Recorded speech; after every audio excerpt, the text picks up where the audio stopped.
भएका समस्त दिदीबहिनी तथा दाजुभाइहरू, स्वदेश एवं विदेशमा रहनुभएका सम्पूर्ण आदरणीय दिदीबहिनी तथा दाजुभाइहरू, आज हामी 6औं संविधान दिवस एवं राष्ट्रिय दिवस मनाउन यहाँ उपस्थित भएका छौँ। 7 दशक लामो सङ्घर्ष र बलिदान एवं संविधान निर्माणको सन्दर्भमा बहस, विवाद र सहमतिको 6 वर्ष लामो श्रृङ्खला पार गरी 5 वर्ष अघि आजकै दिन हामीले संविधान सभाबाट नेपालको संविधान जारी गरेका थियौँ। यस ऐतिहासिक दिनको अवसरमा सर्वप्रथम म नेपाल सरकार तथा आफ्नो तर्फबाट मुलुकभित्र र मुलुक बाहिर रहनुभएका सम्पूर्ण नेपाली दिदीबहिनी तथा दाजुभाइहरूमा हार्दिक बधाई तथा शुभकामना व्यक्त गर्न चाहन्छु। आन्दोलनको क्रममा शहादत वरण गर्नुहुने सम्पूर्ण अज्ञात शहीदहरूप्रति भावपूर्ण श्रद्धाञ्जली अर्पण गर्दछु। जननिर्वाचित संविधान सभाद्वारा जनता आफैले लेखेको संविधान जारी गराउने बिन्दुसम्म नेपाली राजनीतिक आन्दोलनको नेतृत्व गर्नुहुने अग्रजहरूप्रति उच्च सम्मान व्यक्त गर्दछु। आन्दोलनको क्रममा बेपत्ता पारिएर बेघरबार भएर शारीरिक, मानसिक एवं पारिवारिक रूपमा क्षति बेहोरेर योगदान गर्नुहुने सम्पूर्ण देशवासीप्रति हार्दिक आदरभाव व्यक्त गर्दछु। हामीले विगत 3 वर्ष यता यस राष्ट्रिय दिवसलाई विभिन्न तरिकाले मनाउँदै आएका छौँ। संविधान जारी भएपछि निर्वाचित सरकार सञ्चालनको पहिलो वर्ष हामीले औपचारिक कार्यक्रम गऱ्यौँ, जनआकाङ्क्षाका कुरा गऱ्यौँ र त्यसलाई अघि बढाउने आधार तयार गऱ्यौँ। गत वर्षदेखि यस राष्ट्रिय दिवसलाई औपचारिक सरकारी समारोहबाट घर घरमा चर्चा हुने राष्ट्रिय चाडका रूपमा मनाउने प्रयास गऱ्यौँ। जनआकाङ्क्षा पुरा गर्न गरिएका कामको समीक्षा र त्यसको प्रगतिबारे चर्चा गऱ्यौँ। यो वर्ष हामी हाम्रो सामाजिक जीवनलाई अस्तव्यस्त पार्ने र देखिने गरी उचाइ लिन लागेको हाम्रो अर्थतन्त्र र विकासको अभियानलाई गम्भीर धक्का दिने महामारी र त्यसको प्रभावका बारेमा विमर्श गर्दैछौँ। महामारीले तोकिदिएको सीमाभित्र रहेर यस राष्ट्रिय दिवसको उत्सव मनाउँदैछौँ। महामारीबाट भएको धनजनको क्षतिप्रति दुःख र समवेदना जनाउँदैछौँ। कोभिड-19 को महामारी रोकथामका लागि पहिलो पटक लकडाउन गरिएदेखि अहिलेसम्मै जनजीवन सामान्य हुन सकेको छैन। यस अवधिमा मुलुकभित्र रहनुभएका 60,000 भन्दा बढी दिदीबहिनी तथा दाजुभाइहरू यस महामारीबाट सङ्क्रमित भइसक्नु भएको छ। 43,000 भन्दा बढी सङ्क्रमित यस अवधिमा निको भए पनि देशभित्र झन्डै 400 भन्दा बढी र देश बाहिर विभिन्न मुलुकमा कार्यरत सयौंको संख्यामा नेपालीहरूको ज्यान यस महामारीले लिइसकेको छ। सङ्क्रमितहरूको शीघ्र स्वास्थ्य लाभको कामना गर्दै यस महामारीबाट यति धेरै नेपालीहरूको जीवन गुमेकोमा दुःख व्यक्त गर्न चाहन्छु। आफन्तको वियोगमा पीडाबोध गरिरहनुभएका स्वदेश तथा विदेशमा रहने सम्पूर्ण नेपाली दिदीबहिनी तथा दाजुभाइहरूमा गहिरो समवेदना प्रकट गर्दछु। मानव जातिले प्राकृतिक विपत्ति भोग्दै आएको छ र हामी नेपालीले पनि हरेक वर्ष भोग्दै आएका छौँ। महामारीका अतिरिक्त भूकम्प, बाढी पहिरो, हावाहुरी र आगलागी जस्ता हामीले सामना गर्दै आएका प्राकृतिक विपत्तिहरू हुन्। यसपटक अतिवृष्टिका कारण देशका विभिन्न भागमा आएको बाढी पहिरोबाट धेरैको ज्यान गएको छ भने दर्जनौं नेपालीले त सिङ्गो परिवार नै गुमाउनु परेको छ। केही बस्तीहरू सखाप भएका छन्, कयौं परिवार घरबार विहीन हुन पुगेका छन्। महामारीबाट ज्यान गुमाउने जत्तिकै संख्यामा यी प्राकृतिक विपत्तिमा पनि नेपालीहरूको ज्यान गएको छ। यस विपत्तिबाट जीवन गुमाउनु हुनेहरूप्रति दुःख व्यक्त गर्दै शोकाकुल परिवारजनमा गहिरो समवेदना प्रकट गर्दछु। घाइतेहरूको शीघ्र स्वास्थ्य लाभको कामना गर्दछु। प्रकृतिको नियम हो, कष्टै महामारी र विपत्तिमा पनि समय रोकिँदैन। ऋतु फेरिन्छन्, जतिसुकै पीडा वा छटपटी रहे पनि मानिसहरू जीवनलाई निरन्तरता दिन्छन्।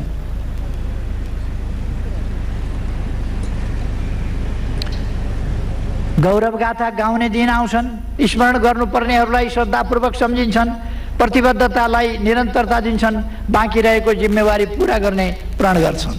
महामारी र विपत्ति बीच हामी यिनै शोक र सङ्कल्पहरू बीच यस वर्षको राष्ट्रिय दिवसको उत्सवमा सरिक भइरहेका छौँ। दिदी बहिनी तथा दाजुभाइहरू, कोभिड-19 एक्कासी आएको विपत्ति हो। यस महामारीसँग सामना गर्न विश्वका कुनै पनि मुलुक तयारी अवस्थामा थिएन, हामी पनि थिएनौँ। सुरुका दिनमा यसको प्रभाव र प्रवृत्तिका बारेमा अनुसन्धानमा संलग्न विज्ञहरू समेत अलमलमा थिए। अफवाह थिए, आशंका र आतंक थिए। कोही लकडाउनको पक्षमा थिए, कोही विपक्षमा। कसरी सर्छ, कसरी फैलिन्छ, कसरी रोकथाम हुन्छ, कहिलेसम्म यसको कहर कायम रहन्छ जस्ता विषयमा अड्कलबाजीहरू धेरै थिए। यहाँसम्म कि कोरोना महामारीको व्याधि भन्नेमा महामारी हो कि व्याधि हो भन्नेसम्म समेत बहस भएका थिए। हामीले गत सालको चैत्र 11 गते पहिलो पटक लकडाउन गऱ्यौँ, छिमेकी मुलुक भारतमा भन्दा एक दिन अघि। त्यस बखत हामी कहाँ सङ्क्रमितहरूका 2वटा मात्र केस पहिचान भएका थिए। छिमेकी चीनमा यो महामारी लगभग नियन्त्रणमा आइसकेको थियो। छिमेकी भारतमा सङ्क्रमितको सङ्ख्या 3 अङ्कमा सीमित थियो। त्यति बेला विश्व स्तरमा नै मास्क सहित आवश्यक स्वास्थ्य सामग्रीको अभाव थियो। अभाव मात्रै होइन, हाहाकार नै थियो। अहिले विश्वकै स्वास्थ्य सामग्रीको प्रमुख स्रोत मुलुक मानिएको चीनमा समेत सुरुका दिनमा सर्जिकल मास्कको समेत अभाव थियो। हुने वा कम हुने छिमेकीहरूले जे जति छ त्यति सर्जिकल मास्क एकबद्धता स्वरूप पठाइरहेका थिए। आपतमा नआत्तिने र समयक्रममा बिर्सने मानवीय स्वभावलाई, आपसमा आत्तिने र समयक्रममा बिर्सने मानवीय स्वभावलाई ध्यानमा राखी म त्यति बेलाको अवस्था स्मरण गर्न यी विषयमा चर्चा गरिरहेको छु। त्यति बेला हामी मध्ये कोही अलिक आत्तिएका थियौँ, थोरै केही हुन्न भन्नेमा पनि थियौँ। समग्रमा जनताको सुझबुझपूर्ण सहयोगमा कोरोनालाई तह लगाउन सकिनेमा हामी विश्वस्त थियौँ। हामीले लकडाउन गऱ्यौँ, सर्वपक्षीय सल्लाह गऱ्यौँ, सल्लाहमा रोकथाम, नियन्त्रण र उपचारको लागि क्षमताले भ्याएसम्मका उपायहरू अपनायौँ। हामीले जनताको जीवन रक्षा पहिला भन्ने नीति अगाडि सार्यौँ। उपलब्ध नयाँ तथ्यका आधारमा जनतालाई सचेत पार्ने हरसम्भव प्रयास गऱ्यौँ।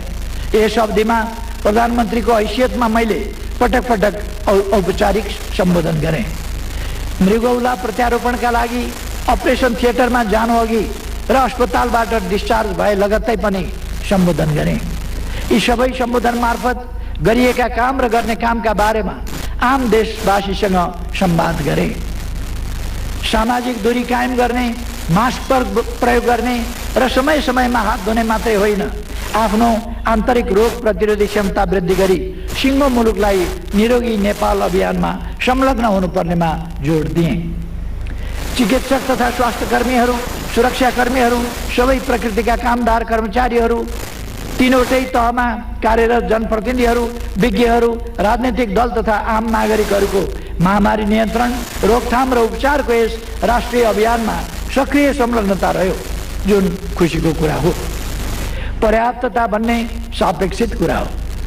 सरकारले महामारीलाई चुनौतीका रूपमा मात्रै होइन, सरकार अवसरको रूपमा समेत उपयोग गर्ने गरी चालु आर्थिक वर्षको बजेट मार्फत मुलुकभर स्वास्थ्य पूर्वाधार खडा गर्ने योजना कार्यान्वयनमा ल्याएको छ।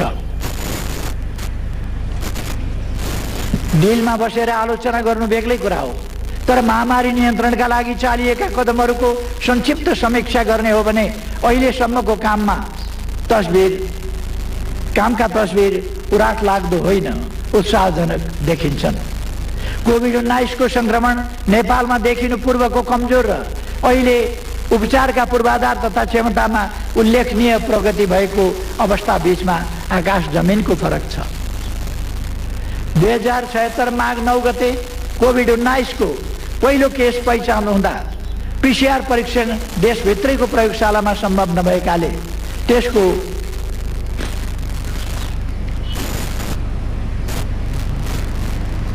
त्यसको नमुना विदेश पठाउनु परेको थियो। हाल देशभित्र सरकारी 33 र निजी 14 गरी 47 RT-PCR परीक्षण प्रयोगशालाहरू सञ्चालनमा छन्। परीक्षणको दैनिक क्षमता 23,500 भन्दा माथि छ। सुरुको समयमा प्रति परीक्षण लागत रु 8,500 थियो। हाल निजी र सरकारी दुवै प्रकृतिका प्रयोगशालाहरूमा 2,000 रुपैयाँमा परीक्षण हुन थालेको छ। सिङ्गो जनसङ्ख्याको कम्तीमा 2% PCR परीक्षण गर्ने हाम्रो अनुमानित प्रतिबद्धता पूरा भएको छ र त्यो अहिले कम हुने देखिएको छ। प्रति 10 लाखमा PCR परीक्षण 30,000 नागेको छ। अहिले आइसियु बेड क्षमता 1,551, पहिले आइसियु बेड क्षमता 1,551 थियो, अहिले 2,600 पुर्याइएको छ। पहिले भेन्टिलेटर संख्या 770 थियो, अहिले 900 पुर्याइएको छ। पहिले जिल्ला अस्पताल रहेका स्थानीय तहमा मात्रै अस्पताल सेवा उपलब्ध थिए, अहिले बाँकी 649 स्थानीय तहमा 5 बेडको अस्पताल निर्माणको व्यवस्था गरिएको छ। प्रदेश सरकार र अस्पतालहरूलाई आवश्यक पूर्वाधार, स्वास्थ्य सामग्री, मानवीय तथा वित्तीय स्रोतको व्यवस्था गरिएको छ। स्वास्थ्य मन्त्रालय अन्तर्गत 100 जना पोस्ट ग्रेजुएट चिकित्सक परिचालन गर्ने तयारी पूरा भएको छ। 25 हब अस्पताल र 20 शिक्षण अस्पतालहरूमा विशेषज्ञ चिकित्सकहरूको नेतृत्वमा तुरुन्तै परिचालन गर्न सकिने टिमहरू तयारी अवस्थामा राखिएको छ।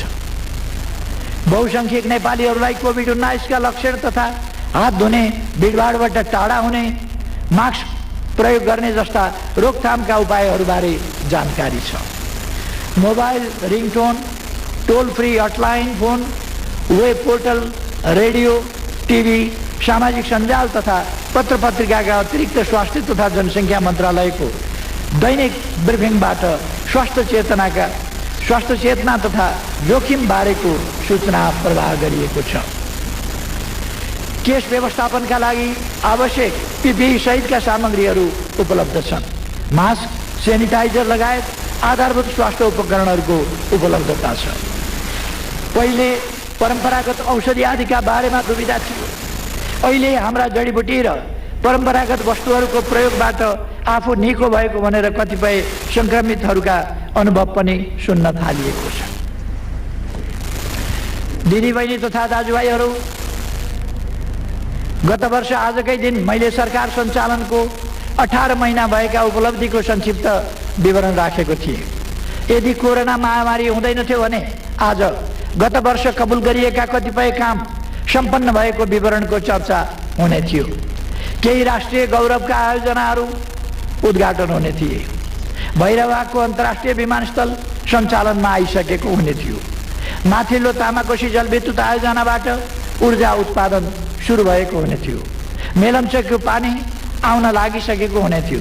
रानी पोखरीको पुनर्निर्माण सम्पन्न भइसकेको हुने थियो, अहिले लगभग सम्पन्न भइ पनि सकेको छ भन्दा हुन्छ। धरहरा निर्माणको कार्य सकिने थियो। निजी आवास पुनर्निर्माणको काम पूर्ण रूपमै भइसकेको हुने थियो। विगत 3 वर्षदेखि हाम्रो अर्थतन्त्रले उच्च आर्थिक वृद्धि दरको लय समातेको थियो। मानव विकास सूचकाङ्क, व्यवसाय गर्ने सहज वातावरण, भोकमरीको अवस्था, शान्ति सुव्यवस्था तथा कानुनी शासन, भ्रष्टाचार निवारण, पर्यटकीय प्रतिस्पर्धा, लैङ्गिक समानता, विद्यालय शिक्षा, बालबालिका र स्वास्थ्य जस्ता विश्वव्यापी 14 विभिन्न सूचकाङ्कमा नेपालले उल्लेख्य सुधार गरेको पनि थियो। तर दुःखको कुरा, अहिले कोभिड-19 का कारणले नेपालको अर्थतन्त्रमा नकारात्मक असर परेको छ। तर हामी यस प्रतिकूल अवस्थाको छिट्टै अन्त्य गर्नेछौँ र परिस्थितिलाई अनुकूल बनाउनेछौँ। सरकारले कोभिड-19बाट प्रभावित उद्योग व्यवसायलाई सहज सञ्चालनको वातावरण बनाउन बजेट र मौद्रिक नीति मार्फत आर्थिक पुनरुत्थानका प्रस्तावहरू अगाडि सारेको छ। कर सहुलियतदेखि बैंक ब्याज एवं विद्युत महसुल छुट र श्रमिकको सामाजिक सुरक्षा कोषमा सरकारका तर्फबाट रकम योगदान गर्ने सम्मका कामहरू भएका छन्। अर्थतन्त्रलाई पुनरुत्थान गर्न कृषि, ऊर्जा, पर्यटन तथा घरेलु एवं साना मझौला उद्योग समेतलाई समेट्ने गरी पुनर्कर्जा कोषको व्यवस्था गरिएको छ। यसबाट 2 खर्बभन्दा बढी लगानी परिचालन हुनेछ। झन्डै 6 महिना अवरुद्ध आर्थिक क्रियाकलापका बावजुद आर्थिक वृद्धि दर बाहेकका परिसूचकहरू सकारात्मक छन्। यो हाम्रा लागि सुखद पक्ष हो। कोभिडको महामारीपछि विश्वका धेरै मुलुकमा आर्थिक वृद्धि दर नकारात्मक हुँदा पनि हाम्रो आर्थिक वृद्धि दर सकारात्मक नै रहेको छ। कोभिडका कारण राजस्व र खर्चको अवस्थामा असर परे पनि समग्र सरकारी वित्त स्थिति सन्तुलनमा नै छ। राजस्व प्रणालीमा दूरगामी महत्त्व राख्ने सुधार भएका छन्। मूल्यवृद्धि नियन्त्रणमा नै छ। सरकारले बन्दाबन्दी र निषेध आदेशको अवस्थामा पनि जनताका दैनिक आवश्यकताका वस्तुहरूको आपूर्ति निरन्तर गराइरहेको छ। इन्धन, खाद्य वस्तु, तरकारी, फलफुल, औषधि लगायतका अत्यावश्यक उपभोगका वस्तुहरूको आपूर्तिमा कमी हुन दिएको छैन। हाल सरकारी र निजी क्षेत्रमा खाद्य पदार्थहरूको मौजुद पर्याप्त छ। वैदेशिक व्यापार घाटा सुधारोन्मुख छ। वर्तमान बन्दाबन्दीको अवस्थामा पनि विप्रेषण आप्रवाहमा निरन्तरता छ। यस अवधिमा मासिक औसतभन्दा बढी नै विप्रेषण आप्रवाह भएको छ। जेठ, असार र साउन पछिल्लो 3 महिनामा करिब 287 अर्ब रुपैयाँ विप्रेषण आप्रवाह भएको छ। यस वर्षभरिमा शोधनान्तर स्थिति रु 282 अर्बले बचतमा रहेको छ। कुल विदेशी विनिमय सञ्चित रु 1401 अर्ब पुगेको छ। कोभिडले ल्याएको विश्वव्यापी आर्थिक सङ्कटका बावजुद पनि दात्री निकायको सहयोग बढिरहेको छ। यस अवधिमा 168 अर्ब रुपैयाँ बजेटरी सहायता सहित कुल 5 खर्ब रुपैयाँ बराबरको विकास सहायता प्रतिबद्धता प्राप्त भएको छ। यस 2 वर्षको अवधिमा रु 2 खर्बभन्दा बढीको बाह्य लगानी स्वीकृत भइसकेको छ भने रु 14 खर्बभन्दा बढीको लगानी प्रतिबद्धता पनि प्राप्त भएको छ। बैंकिङ तथा वित्तीय क्षेत्रमा स्थायित्व कायम भएको छ। बैंक सेवामा उल्लेख्य विस्तार भएको छ। निजी क्षेत्रका लगानीका लागि बैंकिङ क्षेत्रमा करिब रु 200 अर्ब थप तरलता उपलब्ध छ। बैंकिङ क्षेत्रमा रहेको पर्याप्त तरलताको कारण ब्याज दर कम हुँदै अर्थतन्त्र चलायमान रहन सहज भएको छ। उद्योग व्यवसायहरू निर्बाध रूपमा सञ्चालनमा आउँदा सृजना हुने कर्जा मागलाई सम्बोधन गर्न बैंकहरू सक्षम छन्।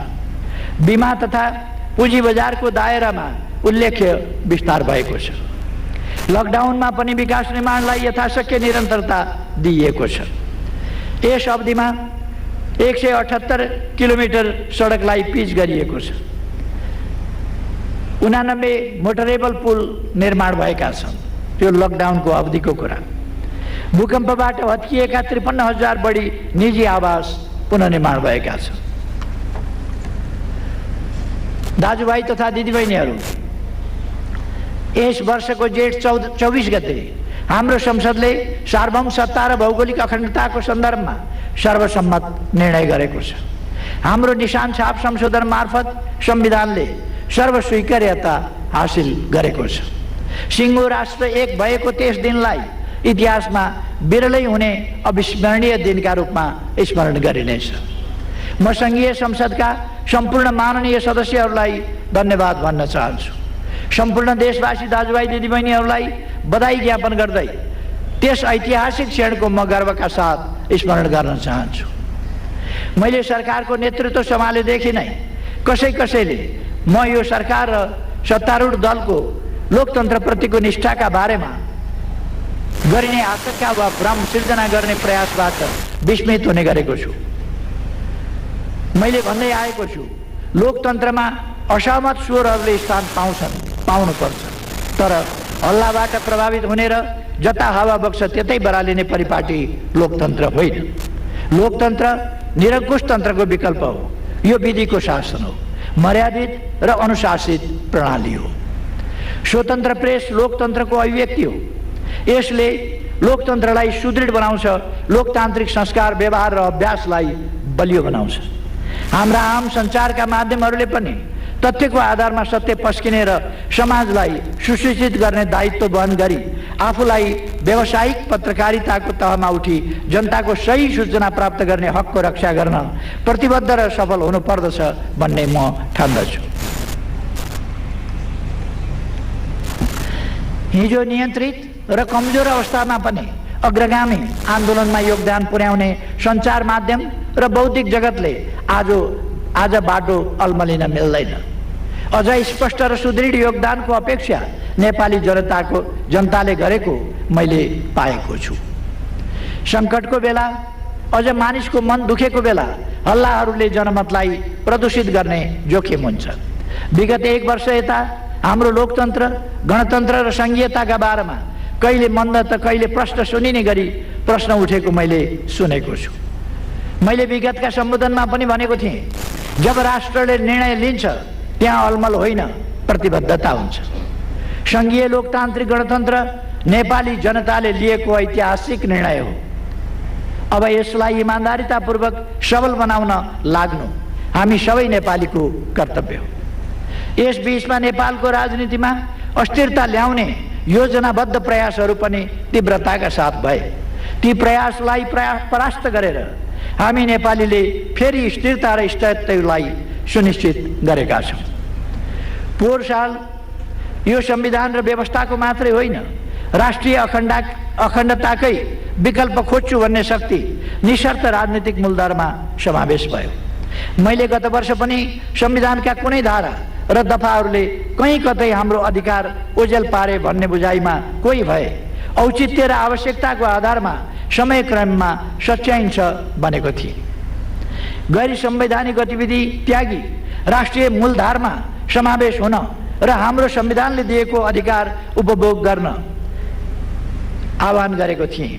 निकट विगतमा सर्वसम्मतिले गरिएको संविधान संशोधनबाट त्यसको पुष्टि भएको छ। 6औं संविधान दिवस एवं राष्ट्रिय दिवसको अवसरमा म फेरि दोहोर्याउन चाहन्छु, हाम्रो संविधान सबै अट्ने गतिशील दस्तावेज हो। यसैलाई मेयो माने सबै दल समूहहरू राष्ट्रिय मूलधारमा सामेल भई सृजनशील र रचनात्मक ढङ्गले क्रियाशील हौँ। आशंका वा अस्पष्टताहरू छन् भने संवादको माध्यमबाट तिनलाई हटाउन सरकार सदैव तयार रहेको कुरा म पुनः स्पष्ट गर्न चाहन्छु। दाजुभाइ तथा दिदीबहिनीहरू, एउटा विषयमा म आज पनि थोरै चर्चा गर्न चाहन्छु। 2 वर्ष अघि यसै समारोहलाई सम्बोधन गर्दै मैले भनेको थिएँ, विकासका सन्दर्भमा देखिएको एक प्रकारको अलमल भइहाल्छ नि भन्दै सुस्तरी चल्ने वा गरिहाल्लान् नि भन्दै चल्दै नचल्नेहरू र जनआकांक्षा अनुरूप शीघ्र विकासको लागि तीव्र गतिमा दौडन खोज्नेहरू बीचको बेमेल हो। यो बेमेल अन्त्य गर्न बाँकी नै छ। तसर्थ फेरि एकपटक जोड दिन चाहन्छु, भइहाल्छ नि वा गरिहाल्लान् नि भन्ने सुविधा हामीलाई छैन। हामीले प्रतिबद्धतालाई परिणतिमा बदल्नै पर्दछ। सरकारमा हाम्रो उपस्थिति तीव्र गति र शीघ्र विकासको जनआकांक्षा पूरा गर्नका लागि हो। त्यस कुरालाई हामीले हेक्कामा राखेका छौँ। हामी सबैलाई थाहा छ, समग्र प्रणाली परिवर्तनको अभियानमा हाम्रो कर्मचारी तन्त्र र राज्यका सम्पूर्ण संयन्त्रहरू बाधक बनेनन्। प्रश्न उठ्छ, यति ठुलो परिवर्तनमा सहयोगी मात्रै होइन, सहभागी हुने कर्मचारी तन्त्रलाई तीव्र गतिमा शीघ्र विकासको वाहक बन्न कुन चाहिँ तत्त्वले अवरोध खडा गरिरहेको छ? के त्यो तत्त्व भइरहेको विकास र प्रगतिलाई समेत अस्वीकार गर्ने अस्वस्थ राजनीति नै हो त? या यति ठुलो परिवर्तनको नेतृत्व गर्न सक्ने राजनीतिक नेतृत्व मण्डल उपलब्धिको व्यवस्थापन गर्न र प्रणाली विकासमा नेता हुन नसकिरहेको कारण हो? भएन, हुँदै भएन भन्ने मान्यता जबरजस्त प्रचलित छ।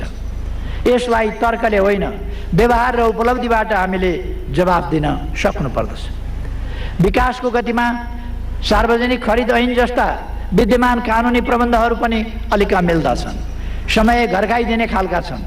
अझै पनि कतिपय कानुनी प्रबन्ध अधुरा एवं अस्पष्ट रहनाले सम्पूर्ण विकासको कामलाई नराम्रो गरी अल्झाएको छ। अब यसमा यथोचित परिवर्तन गरिन्छ। हामी सबैलाई यो पनि थाहा छ, विकासका योजना, त्यसका लागि आवश्यक स्रोत र त्यसको उपलब्धताको बीचमा ठूलो खाडल छ। केही दशक अघि आजका विकसित मुलुकहरूको हालत पनि हाम्रै जस्तो थियो। उनीहरूले विकासका लागि आवश्यक स्रोत र साधन प्राप्तिका लागि उपलब्ध हुने कुनै पनि सम्भावनालाई उम्किन दिएनन्। रङ होइन, परिणाममा उनीहरूले जोड दिए। सोचौँ, हामी चाहिँ किन मुसा मार्ने बिरालो कालो वा सेतै खोजिरहेका छौँ? अब हामी सबै प्रकारका संकीर्णता र आग्रह पूर्वाग्रह छोडौँ र विकास र उन्नतिको बाटोमा एकताबद्ध भई अघि बढौँ। सुशासन र पारदर्शिता विकासको अत्यावश्यक शर्त हो। अख्तियारको दुरुपयोग, भ्रष्टाचार र अनियमितता नियन्त्रण चुनौतीपूर्ण रहेको छ। मैले पटक पटक भन्दै आएको छु, भ्रष्टाचार गर्न दिन्न र भ्रष्टाचारीका विरुद्ध बोल्दा मुखमा पानी हालेर बोल्दिन। भ्रष्टाचार विरुद्धको सरकारको यस अभियानमा हाम्रा नियामक निकायहरूले यस अवधिमा महत्त्वपूर्ण भूमिका निर्वाह गरेका छन्। अख्तियार दुरुपयोग अनुसन्धान आयोगले मात्रै विगत 2 आर्थिक वर्षमा 792 केसहरूमा मुद्दा चलाएको छ। राजस्व अनुसन्धान विभागले 1027 जना विरुद्ध 31 अर्ब 5 करोड भन्दा बढीको बिगो दाबीसहित राजस्व चुहावट, विदेशी मुद्रा उपचलन तथा अवैध हुन्डी कारोबारमा मुद्दा चलाएको छ।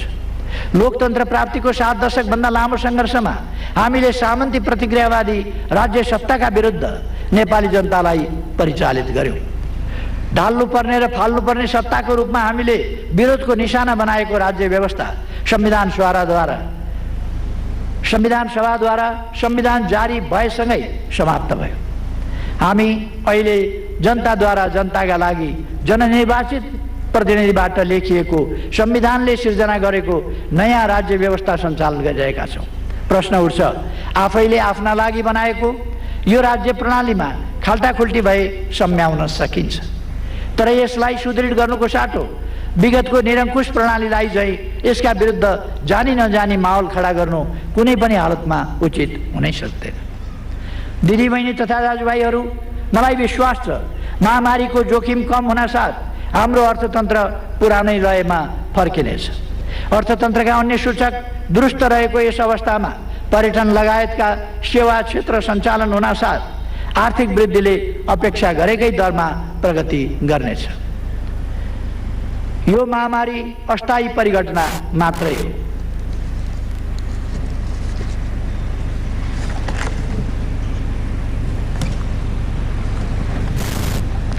यसको अन्त्यसँगै मुलुक समृद्ध नेपाल, सुखी नेपालीको राष्ट्रिय आकांक्षा पूरा हुने दिशामा अघि बढ्नेछ। यसका लागि हाम्रो संविधान अत्यन्तै मार्गदर्शक र निर्देशक रहेको छ, जसले हाम्रा विकासका प्रयासहरूलाई अगाडि बढाउन योगदान गर्नेछ। 6औं संविधान दिवस एवं राष्ट्रिय दिवसको अवसरमा फेरि एकपटक सबैमा हार्दिक शुभकामना व्यक्त गर्न चाहन्छु। धन्यवाद। संविधान दिवस तथा राष्ट्रिय दिवस मूल समारोह समितिका अध्यक्ष सम्माननीय प्रधानमन्त्री केपी शर्मा ओलीज्यूको सम्बोधनसँगै अब संविधान दिवस तथा राष्ट्रिय दिवस मूल समारोहको औपचारिक कार्यक्रम समापन भएको अनुरोध गर्दछु र यस समारोहको उद्घोषण भूमिकाबाट नवीन दाहाल, रेडियो नेपाल बिदा हुन्छु। नमस्कार, धन्यवाद। संविधान दिवस राष्ट्रिय दिवस 2077 को औपचारिक समारोह समाप्त भएको घोषणा भइसकेको छ। सम्माननीय प्रधानमन्त्री केपी शर्मा ओलीज्यूले सम्बोधन मार्फत विभिन्न पक्षलाई समेट्नु भएको छ। कोभिड-19 को यो अवस्था निकै लामो समय जाँदैन, त्यसपछि पुनः हाम्रो जनजीवन पूर्ववत अवस्थामा फर्किने विश्वास पनि प्रधानमन्त्री केपी शर्मा ओलीले व्यक्त गरिसक्नु भएको छ। अन्य विभिन्न पक्षमा पनि प्रधानमन्त्रीको सम्बोधन आएको छ। समृद्ध नेपाल, सुखी नेपालीको नारालाई मूर्तरूप दिने प्रयास अगाडि बढिरहेको सन्दर्भ प्रधानमन्त्रीले आफ्नो सम्बोधनमा जोड्नु भएको छ। पृष्ठभूमिमा हामी राष्ट्रपतिलाई नेपाली सेनाका तर्फबाट दिएको सलामी पनि सुनिरहेका छौँ। प्रधानमन्त्री ओलीले मूलतः दृढ शक्ति, नेपाली जनताको दृढ शक्ति आफ्नो स्रोत भएको बताउनु भएको छ र उहाँले दृढ इच्छा शक्तिका साथमा आफूलाई आइपरेको जिम्मेवारी नेपाली जनताले जननिर्वाचित सरकारका माध्यमबाट आफूलाई दिएको नेतृत्वको जिम्मेवारी पुरा गर्ने प्रतिबद्धता पनि आजको सम्बोधन मार्फत व्यक्त गर्नुभएको छ। पछिल्लो समय आम सञ्चार माध्यमका विभिन्न टिप्पणीहरूलाई लिएर पनि प्रधानमन्त्रीले आफ्नो धारणा आजको सम्बोधन मार्फत सार्वजनिक गर्नुभएको छ। त्यसै गरी संवैधानिक निकायहरूका तर्फबाट भएका कामहरू, सरकारले गरेका पछिल्ला प्रयासहरू र कोभिड-19ले पारेको असरका बारेमा पनि प्रधानमन्त्रीको सम्बोधनमा विषयहरू समेटिएको छ। संविधान दिवस 2077 को यो मूल समारोह समितिले सैनिक मञ्च टुडीखेलमा आयोजना गरेको विशेष औपचारिक कार्यक्रम समाप्त भइसकेको छ। राष्ट्रपति सम्माननीय विद्यादेवी भण्डारी प्रधानमन्त्रीसँग विदाई हुँदै हुनुहुन्छ। राष्ट्रपतिको विदाईसँगै आजको कार्यक्रम अन्त्यतर्फ अगाडि बढेको छ। औपचारिक रूपमा कार्यक्रम समापन भइसके पनि यहाँ विदाईको कार्यक्रम चलिरहेको छ। राष्ट्रपति सबैसँग विदा हुँदै हुनुहुन्छ। सम्माननीय राष्ट्रपति विद्यादेवी भण्डारी नेपालको संविधानले दिएको उपलब्धिको अघि हामी चर्चा गरिरहेका थियौँ। राष्ट्र प्रमुखका रूपमा महिला प्रतिनिधि हुनुहुन्छ। यो संविधानले विभिन्न क्षेत्र, पक्ष, जात, जाति सबैलाई समेटेको छ। हाम्रा राज्यका निकायहरूमा भएका सहभागिताले पनि त्यो कुरा पुष्टि गरेको छ। सम्माननीय राष्ट्रपति विद्यादेवी भण्डारी विदाईका क्रममा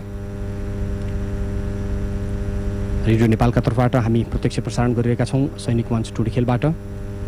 संविधान दिवस यो 5 वर्ष पुरा गरेको, संविधान जारी भएको 5 वर्ष पुरा भएको अवसरमा आयोजित विशेष समारोह थियो। आज कोभिड-19 का कारण यहाँ कार्यक्रम संक्षिप्त मात्रै आयोजना गरियो। मन्त्रीहरूलाई पनि यहाँ अनिवार्य आमन्त्रण गरिएको थिएन, यद्यपि केही मन्त्रीज्यूहरू यहाँ आउनु भएको छ। आजको यो समारोह मूलतः प्रधानमन्त्रीले सम्बोधन गर्ने समारोह र राष्ट्रपतिको सहभागिता, उपस्थिति, प्रमुख आतिथ्यतामा हुने समारोहका रूपमा सरकारले औपचारिक रूपमा संक्षेपको कार्यक्रमको तालिका सार्वजनिक गरेको थियो। कोभिड-19 का कारणले निश्चित दूरी र स्वास्थ्य मापदण्ड अवलम्बन गरिएको छ। प्रधानमन्त्रीज्यूले अघिको सम्बोधनमा पनि भन्नुभयो कि कोभिड-19बाट जोगिनका लागि हामीले मास्क लगाउने लगायतका स्वास्थ्यका मापदण्ड पुरा गर्नुपर्दछ भन्ने सन्दर्भमा। त्यसै गरी राष्ट्रपति विद्यादेवी भण्डारीको विदाईसँगै उपराष्ट्रपति नन्दबहादुर पुन प्रधानमन्त्रीसँग विदा हुनुभएको छ। उपराष्ट्रपति नन्दबहादुर पुन यस कार्यक्रममा सहभागी हुनुहुन्थ्यो। फरक क्षेत्र, फरक लिङ्गको सहभागिता गर्ने संविधानको व्यवस्थाअनुसार उपराष्ट्रपति नन्दबहादुर पुन उपराष्ट्रपतिमा निर्वाचित हुनुभएको हो। त्यसै गरी विभिन्न अन्य संवैधानिक निकायहरूमा पनि संविधानत फरक फरक क्षेत्र, पक्ष, लिङ्गका व्यक्तित्वहरूको उपस्थिति रहेको छ। अहिले त्यो भूमिकामा विभिन्न क्षेत्र पक्षका व्यक्तित्वहरू हुनुहुन्छ। लामो समय नेपाली जनताका पक्षमा आन्दोलनमा होमिनुभएका व्यक्तित्वहरू अहिले राज्यको नेतृत्वमा हुनुहुन्छ। उपराष्ट्रपति नन्दबहादुर पुनको विदाईपछि अब सम्माननीय प्रधानमन्त्री केपी शर्मा ओली विदाईका क्रममा हुनुहुन्छ। सभामुख अग्निप्रसाद सापकोटा, त्यसै गरी प्रधान न्यायाधीश उहाँलाई विदाई गर्नुहुँदै प्रधानमन्त्री केपी शर्मा ओलीले सम्बोधन गर्नुभएको छ। प्रधानमन्त्रीका साथमा प्रथम महिला राधिका साक्य पनि हुनुहुन्छ। प्रधानमन्त्री केही भलाकुसारी गर्दै हुनुहुन्छ। विदाईका हातहरू हल्लाउँदै हुनुहुन्छ प्रधानमन्त्रीलाई सबै विदाई गर्दै हुनुहुन्छ। संविधान दिवसको यो औपचारिक कार्यक्रमको प्रत्यक्ष प्रसारणबाट अब हामी पनि विदा हुने बेला भएको छ। हामीलाई मार्गदर्शन गर्न रेडियो नेपालका कार्यकारी निर्देशक बुद्धिबहादुर केसी अहिले हामीसँगै यो कार्यक्रम स्थलमा हुनुहुन्छ। त्यसै गरी हामी कार्यक्रम महाशाखाका प्रमुख टिका भण्डारीको नेतृत्वमा म सन्तोष रेग्मी, त्यसै गरी सीताराम श्रेष्ठ, गिरिराज निरौला, भुवनेश्वर श्रेष्ठ, कमलराज गिरी सहितको टोली यहाँ सैनिक मञ्च टुडीखेलमा छौँ। यो विशेष कार्यक्रमको औपचारिक समापनपछि महामहिमहरूको विदाईको क्रम चलिरहेको छ। सम्माननीय प्रधानमन्त्री केपी शर्मा ओली यहाँबाट बाहिरिने क्रममा